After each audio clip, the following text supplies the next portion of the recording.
Assalamualaikum warahmatullahi wabarakatuh. Selamat pagi dan salam sejahtera buat kita semua. Pada pertemuan kali ini, saya akan sedikit membahas materi mengenai interaksi sosial.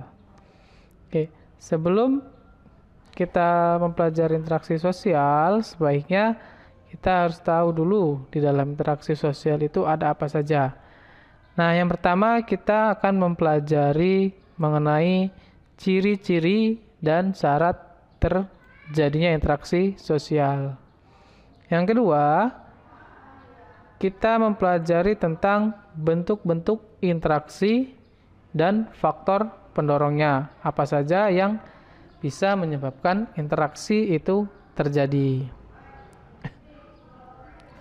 Nah, pengertian. Oke. Kita sering bilang bahwa manusia itu adalah makhluk sosial, yang dimana makhluk hidup yang membutuhkan satu dengan yang lainnya.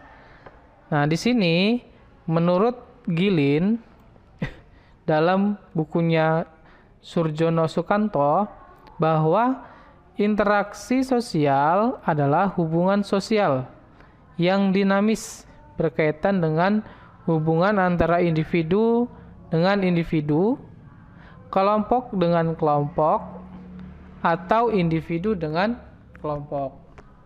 Nah, sederhananya bahwa Makionis menyampaikan bahwa interaksi sosial adalah proses di mana orang-orang beraksi dan bereaksi satu sama lain atau suatu hubungan atau relasi. Nah, yang perlu kita perhatikan bahwa yang dinamakan interaksi adalah salah satu pihak memberikan stimulus atau aksi dan pihak lain memberikan respon atau reaksi. Nah, ini yang perlu kita ingat. Catatan ini yang perlu kita pahami apa itu yang berkaitan dengan interaksi. Ciri-ciri interaksi sosial. Oke. Menurut Charles P. Loomis, ada beberapa ciri-ciri. Yang pertama, adanya jumlah pelaku. Pelaku itu harus lebih dari satu. Nah, bisa 2, bisa 3, dan seterusnya. Yang kedua, adanya komunikasi antar pelaku dengan menggunakan simbol atau lambang. Ketiga, adanya dimensi waktu, meliputi masa lalu, masa kini, dan masa yang akan datang. Kemudian, interaksi harus adanya tujuan yang dicapai sebagai hasil dari interaksi tersebut. Nah, syarat-syaratnya ada 2. Yang pertama, adanya kontak dan komunikasi. Apa yang dimaksud dengan kontak? Secara harfiah, kontak adalah bersama-sama menyentuh. Nah, tapi di sini menyentuh bukan berarti bersentuhan, tetapi yaitu kontak yang harus ada antara interaksi dan komunikasi. Kedua, adanya komunikasi. Komunikasi itu adalah penyampaian atau pertukaran pesan dari pihak pertama, kedua, dan seterusnya. Kontak sosial itu dibagi menjadi beberapa. Yang pertama ada menurut sifat dan bentuknya. Yang bentuknya itu ada 2, yang positif dan negatif. Maksudnya adalah kontak yang positif itu berkaitan dengan hal-hal yang baik seperti menjaga atau memperkuat hubungan yang ada. Contoh di sekitar kita yaitu kerja bakti, gotong royong, dan bekerja sama. Nah, untuk yang negatif adalah kontak sosial yang mengarah ke pertentangan atau merusak hubungan yang telah ada, misalkan perkelahian. Kemudian ada menurut cara dan tingkatannya. Ada primer dan sekunder. Yang primer adalah kontak sosial yang terjadi secara langsung bertatap muka. Misalkan saya dan teman saya berbicara dan saling menyapa, kemudian salaman. Itu yang primer, artinya dia langsung bertemu.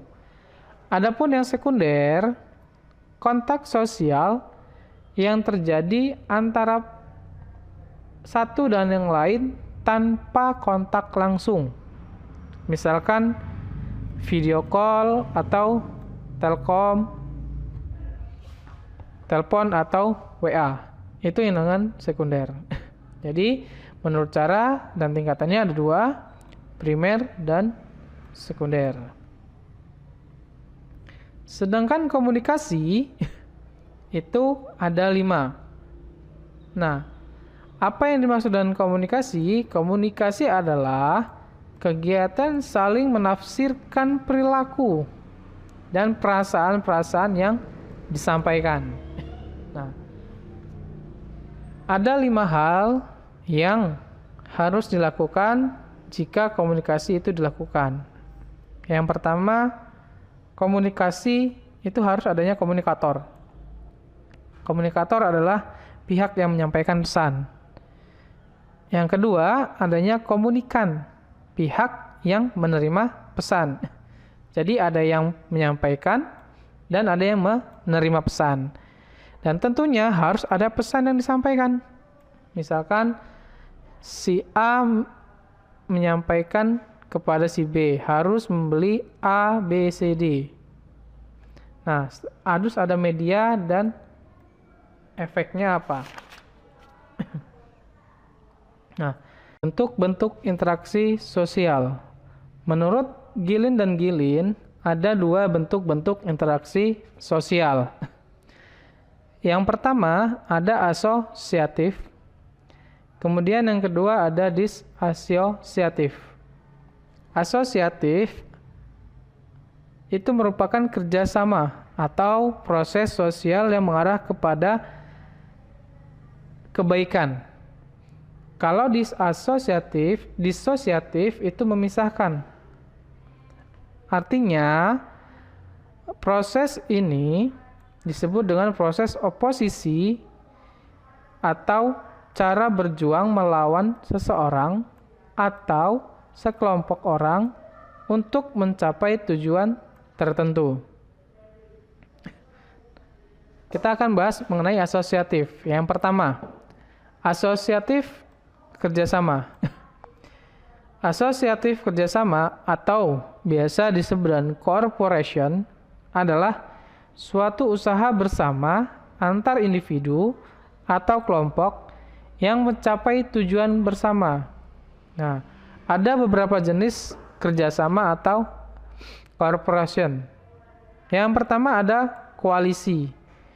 Koalisi ini adalah bergabungnya 2 atau lebih organisasi yang memiliki kepentingan bersama. Contohnya, bentuk koalisi yang paling umum adalah gabungan beberapa partai politik dalam suatu pemilu misalkan. Nah, ada 2 partai, partai A dan partai B bergabung untuk mengalahkan si lawan. Kemudian yang kedua ada bargaining atau tawar-menawar. Nah, tawar-menawar ini ialah pelaksanaan perjanjian tukar-menukar barang atau jasa antara dua pihak atau lebih. Nah, biasanya tawar-menawar ini harus adanya kesepakatan bersama. Yang ketiga ada kooptasi. Kooptasi ialah penerimaan unsur-unsur baru dalam suatu sistem organisasi. Tujuannya adalah untuk menjaga stabilisasi internal dalam organisasi. Nah, yang keempat dalam kerjasama ada namanya joint venture. Nah, joint venture ini dilakukan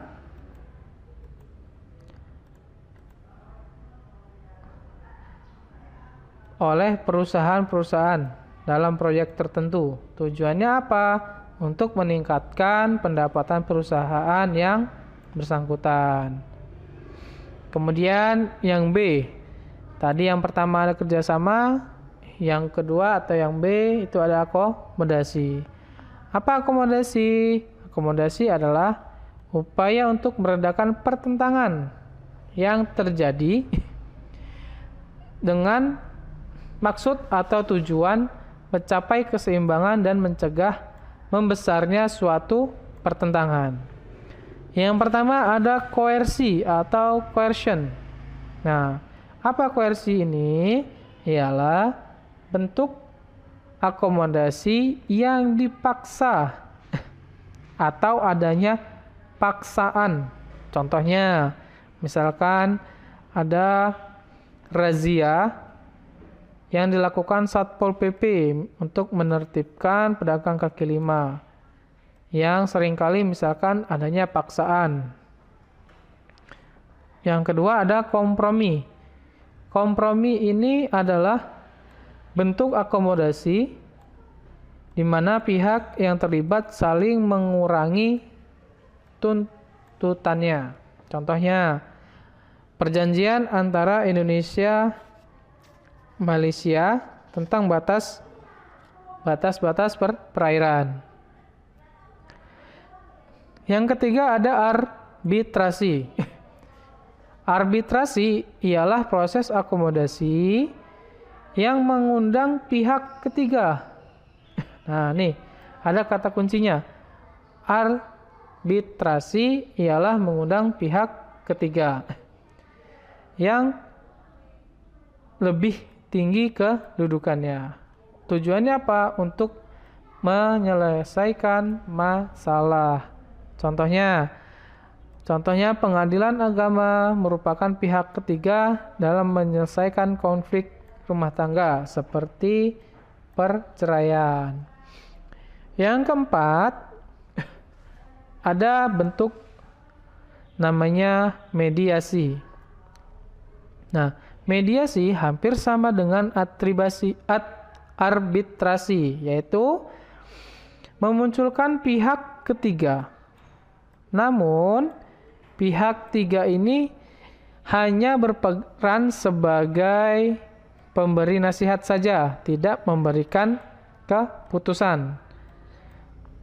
Kemudian ada yang namanya konsiliasi.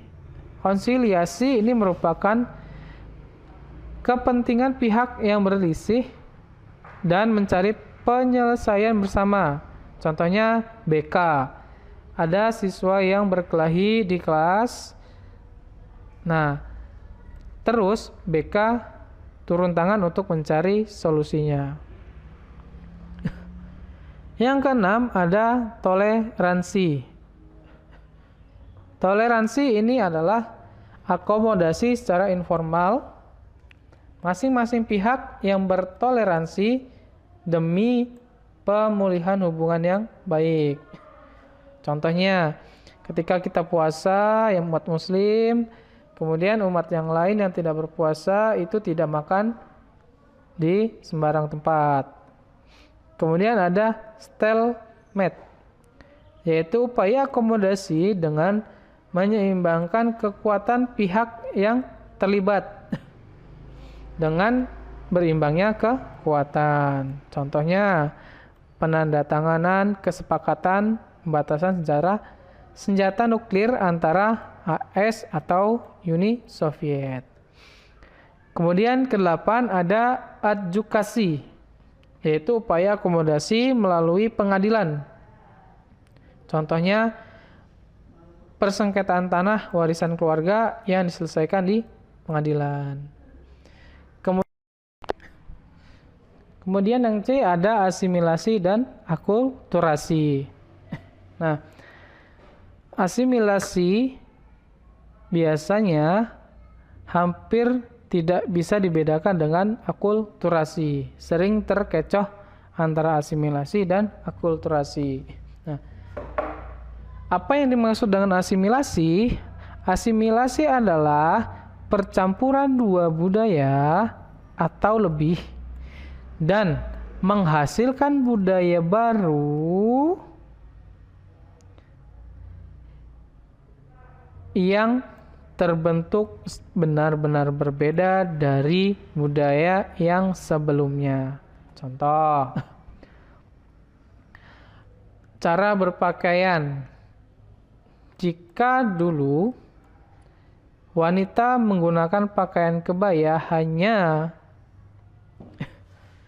dipakai sehari-hari, sekarang seiring berkembangnya zaman, waktu, dan budaya, kebaya hanya digunakan untuk acara-acara tertentu seperti pernikahan, kemudian acara adat.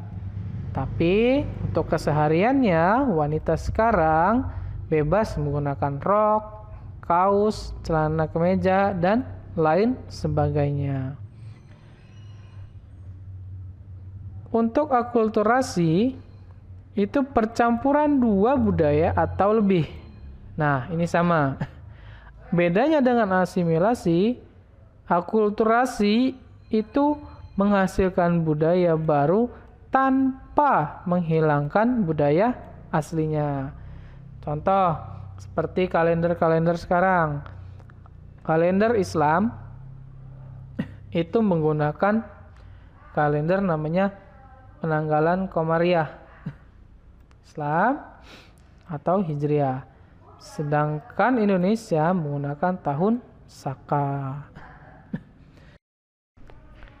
Selanjutnya ada namanya disosiatif. Yang pertama adanya persaingan. Nah, persaingan ini ialah perjuangan yang dilakukan secara damai, sportif, dan fair play. Artinya, persaingan selalu menjunjung tinggi batas-batas yang diharuskan dan dilakukan dengan nilai dan norma yang diakui. Kemudian yang kedua ada kontravensi. Kontravensi ini bentuk proses disosiatif yang lebih tinggi dibandingkan persaingan. Contohnya, adanya pertentangan, penolakan, penyangkalan, penghasutan, dan pengkhianatan. Kemudian yang ketiga adanya konflik. Konflik ialah suatu perjuangan individu atau kelompok untuk memenuhi tujuannya dengan cara menentang pihak lawan. Selanjutnya ada faktor-faktor pendorong interaksi. Yang pertama ada imitasi. Imitasi adalah tindakan yang meniru orang lain baik dalam keadaan sikap maupun tingkah laku. Seperti gaya bicara, tingkah laku, pola pikir, model rambut, dan lain-lainnya. Kemudian ada namanya sugesti. Sugesti itu adalah pemberian pengaruh. Nah, berupa pandangan, sikap, perilaku sehingga orang yang mendapatkan pengaruh tersebut akan mengikuti tanpa pikir panjang. Contohnya, orang-orang yang berwibawa, karismatik, atau yang punya pengaruh terhadap yang dipengaruhi seperti orang tua, ulama, dan sebagainya. Kemudian ada identifikasi. Identifikasi ini hampir sama dengan imitasi. Namun, untuk identifikasi itu kecenderungan seseorang untuk menjadi sama. Nah, ini dengan orang lain. Contohnya, seorang rela menghabiskan banyak uang untuk operasi plastik agar tubuh dan wajahnya sama. Seperti misalkan Barbie atau artis idola mereka. Kemudian ada simpati dan empati. Ini juga sering bingung jika ada kata-kata simpati dan empati. Nah, simpati ialah keadaan di mana orang merasa tertarik dengan pihak lain. Orang lain yang memiliki simpati biasanya lebih mudah merasakan perasaan yang sama yang dialami oleh pihak tersebut. Contoh, ketika ada bencana alam yang terjadi, orang yang simpati juga akan merasakan kesedihan daripada korban bencana. Nah, kalau empati ialah bentuk simpati yang lebih mendalam. Contohnya, ketika orang yang berempati, seseorang cenderung menyertakan suatu tindakan. Nah, ini bedanya. Kalau empati itu ada tindakannya. Misalkan dalam bencana alam, orang yang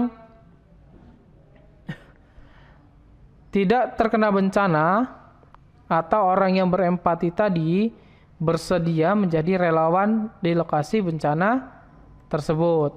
Nah, itulah sikap empati. Oke, itu saja materi yang saya sampaikan. Kurang lebihnya mohon maaf. Semoga dapat bermanfaat buat kita semua. Dan untuk teman-teman yang ingin mendownload materi ini, bisa download di deskripsi. Sudah saya sertakan link downloadnya. Jangan lupa jika ini bermanfaat, boleh di like, share, and subscribe channel saya. Terima kasih. Wassalamualaikum warahmatullahi wabarakatuh.